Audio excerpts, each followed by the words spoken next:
Hi, my name's Manny Telebear, and I want to welcome you all to Guru Backstories. And in this particular module, we are actually going to talk about Frank Kern. I'm going to actually take you through when he graduated high school and his progression into the internet marketing and into the consulting business.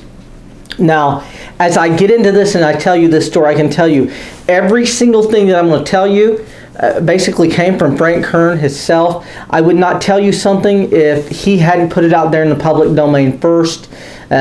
So I want you to know that this all came from Frank. Now this is the thing. I've also met Frank once or twice in passing, but Frank had never at any time pulled me aside and told me any of this.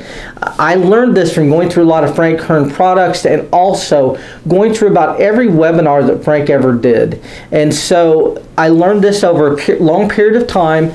There's a lot of value here, and I'm going to point out key shifts and mindsets because the whole point of the Guru Backstories is so that you can see the mindset that got them where they are. It's not about what they're doing, it's about the mindset behind what they're doing and why they're doing it. So we're just going to get into this, and I'll point these out as we go along. So Frank grew up in Milledgeville, Georgia, and I think that's like 30 miles from Macon. He barely graduated high school. He said he was getting a D in English, and the English teacher liked him, so she gave him a C in order for him to graduate. He immediately enrolled in a community college, and he failed out the quickest time possible. So he either failed out in 2 semesters or 2 quarters. And at this time, Frank was living in a house. I'm not sure who actually owned this house, but the house was actually flooded, and Frank was actually rescued by the fire department, and he said the only thing he was able to get out of the house was his dog and a bottle of Jack Daniels. And so from that point on, for a little while, Frank kind of bounced from couch to couch and stayed with various friends. And at this time, Frank said he was doing a lot of drugs, and I think he was playing in bands. And so Frank was living the party lifestyle. He was struggling, and ultimately Frank was able to get a job. And he got a job that paid minimum wage. And right after he got the job, he actually moved into a trailer. Now my understanding is Frank was actually renting half of this trailer, and the trailer didn't have carpet, it had wood floors. I think he said his mattress and box spring were sitting right on the floor. So he had absolutely like no money. And he got this minimum wage job, but he was in Milledgeville and the job was in Macon. And his job was working for a Greek restaurant, and he was actually making food in a Greek restaurant and delivering it. And so an order would come in, Frank would make the food, and he would deliver it. And not only was he doing that, he was driving 30 miles each way to get back and forth. So Frank wasn't making any money at all in this job, really.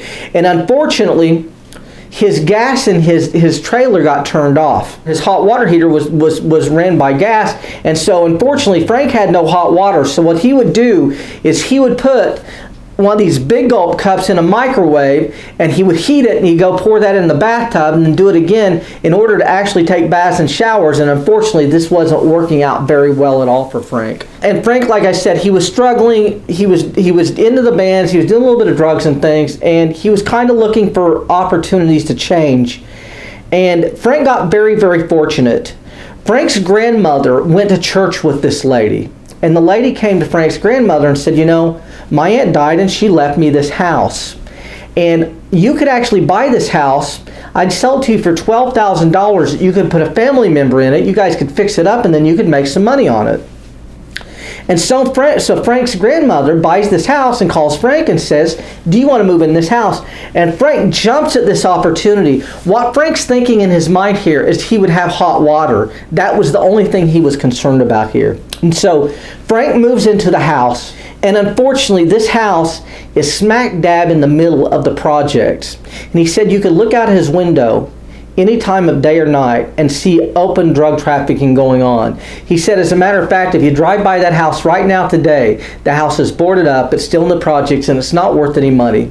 And so Frank was living in this house, and he decided he was going to quit the restaurant business and wanted to get away from the lifestyle of the drugs and the music, and he was trying to find a way to change his life. Now, a couple of other things you need to know about Frank is that his grandfather and all of his great uncles, they all went to World War II, and they came back and they became self-made millionaires. There were 5 of them. And his grandfather was actually in the hospital, and he went to his grandfather and said, I'm wanting to get into the family business.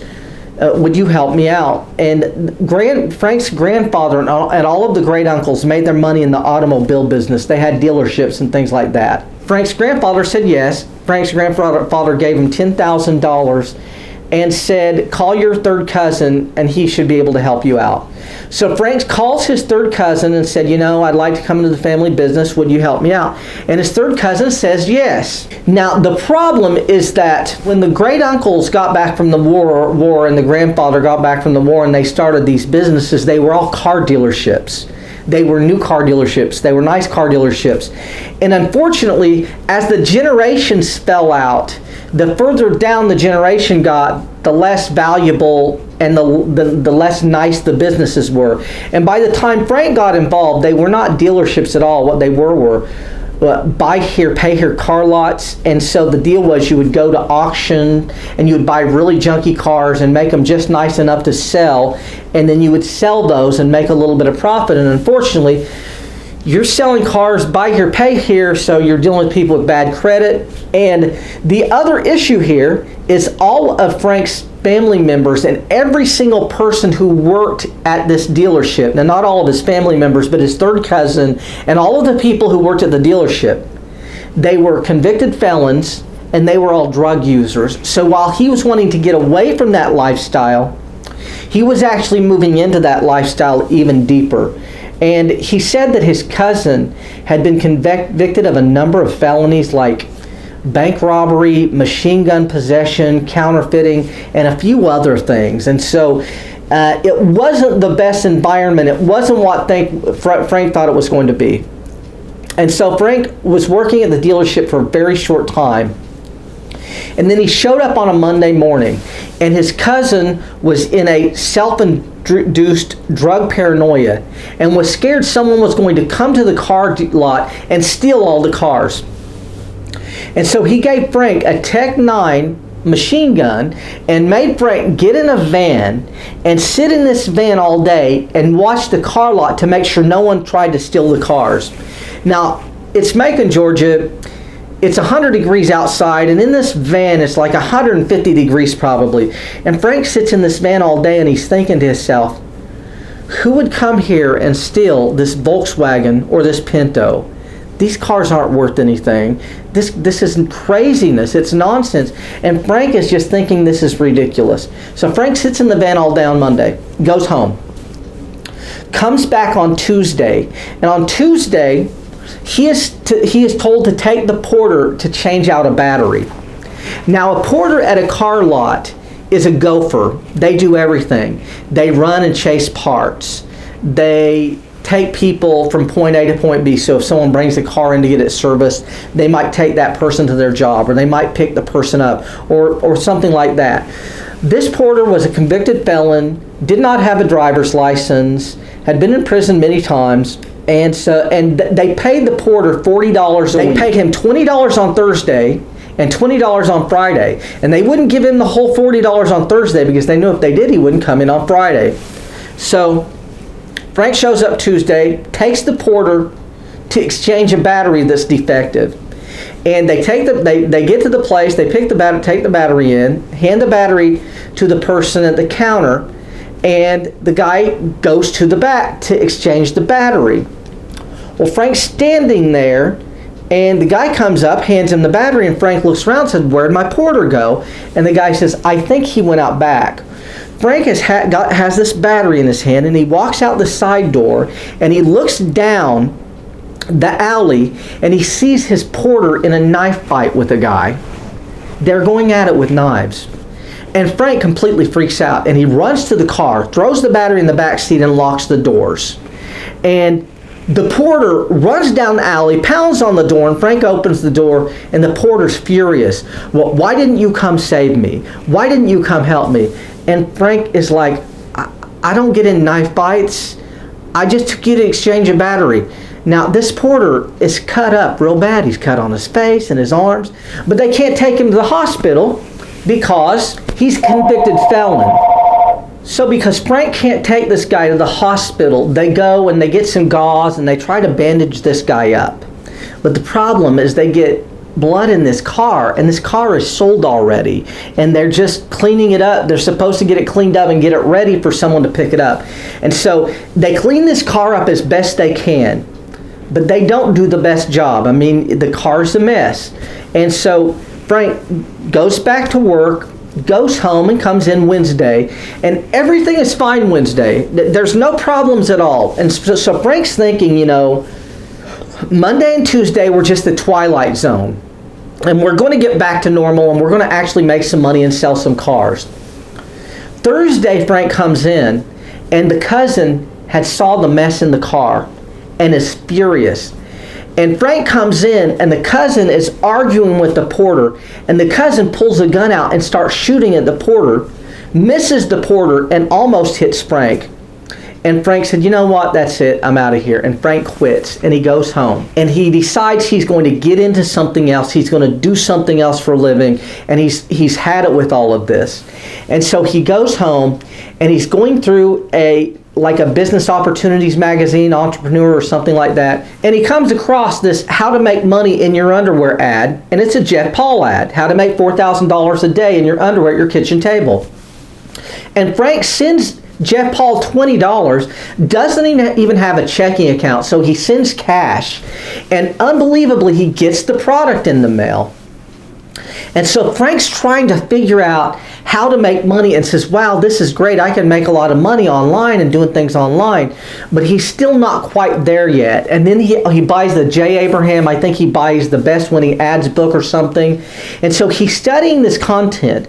And Frank starts two different businesses.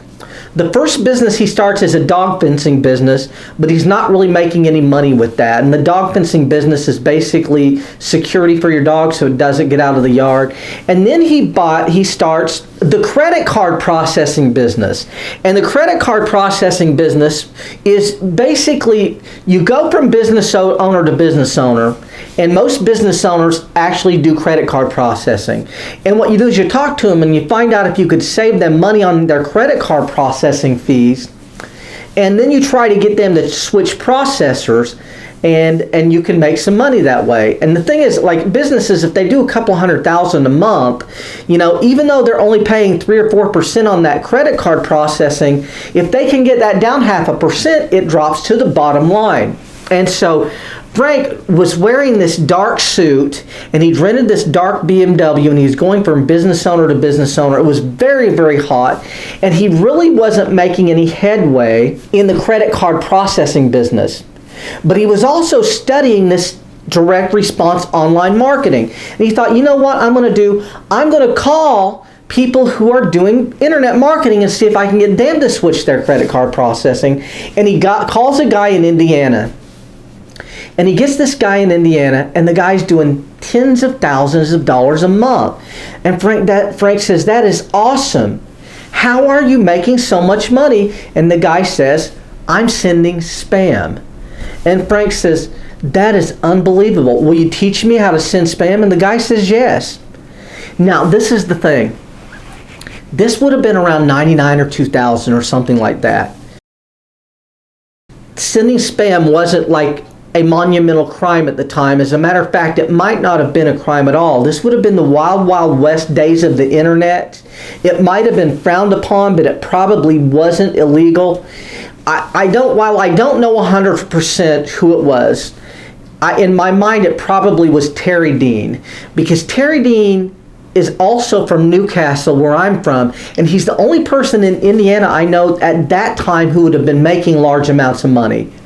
And so I think that Terry Dean is the person who taught Frank how to send spam. And so what Frank did is Frank accumulated a bunch of resale rights products, master resale rights, that he could then sell to other people and they could also sell.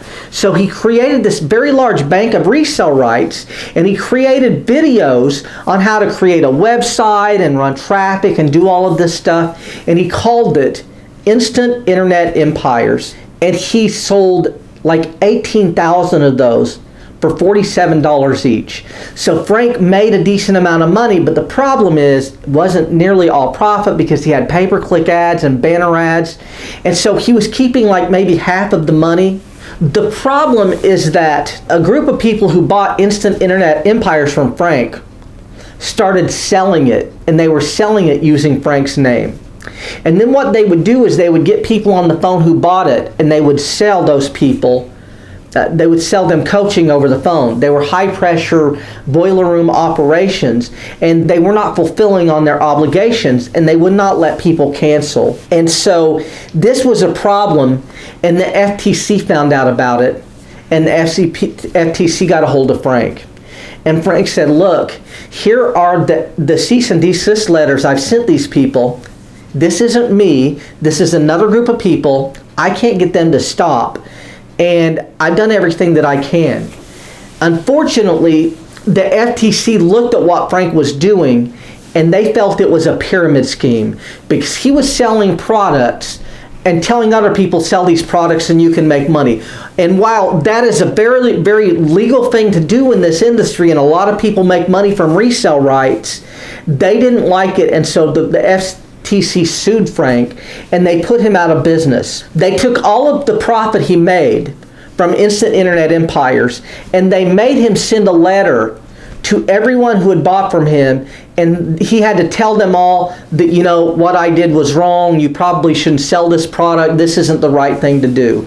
And so Frank felt that he had a very, very bad name in the community. And so Frank was now jobless, had no income, and he goes to an internet marketing seminar, and a guy goes up on stage, and the guy says, you know, I'm making $6,000 a month with this little ebook on how to teach your parrot to talk. Frank immediately goes home. He goes on Elance and hires a ghostwriter and says, I want you to write me an ebook that teaches a parrot how to talk.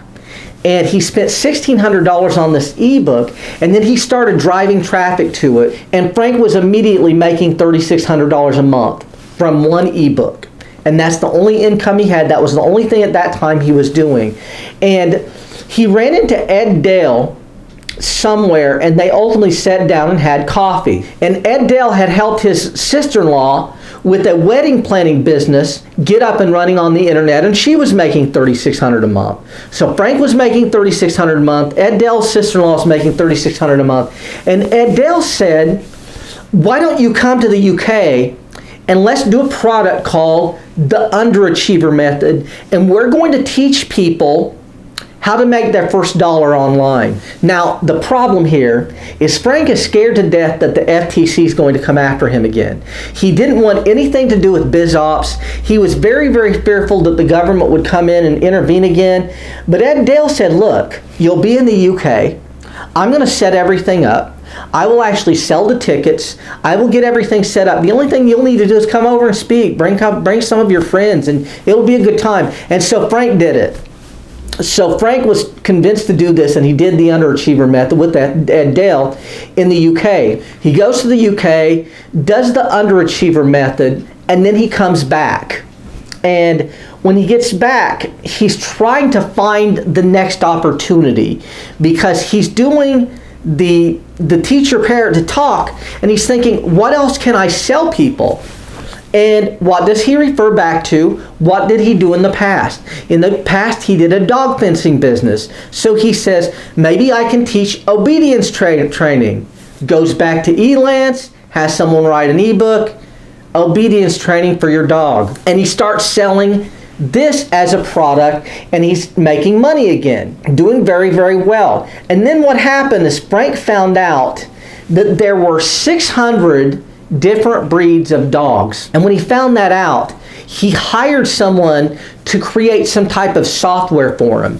And what happened is Frank had this business that he was like selling, to Chihuahua owners and Cocker Spaniel owners. And this guy created software, and Frank was able to hit a button, and immediately he was selling to 600 different dog breeds, dog niches. He was marketing to every dog niche in the marketplace. And that business immediately went to $1 million a year. And when that business went to $1 million a year, Frank decided, I'm going to teach people how I did this. This is unbelievable. I'm going to teach people how to do it. And honestly, what Frank has done over and over and over since then is he has always made $1 million to prove a concept works, and then he would actually make a lot of money teaching people how to do that. So we're going to end out of this section, and when we come back, we're going to talk about Serializer and the progression from there.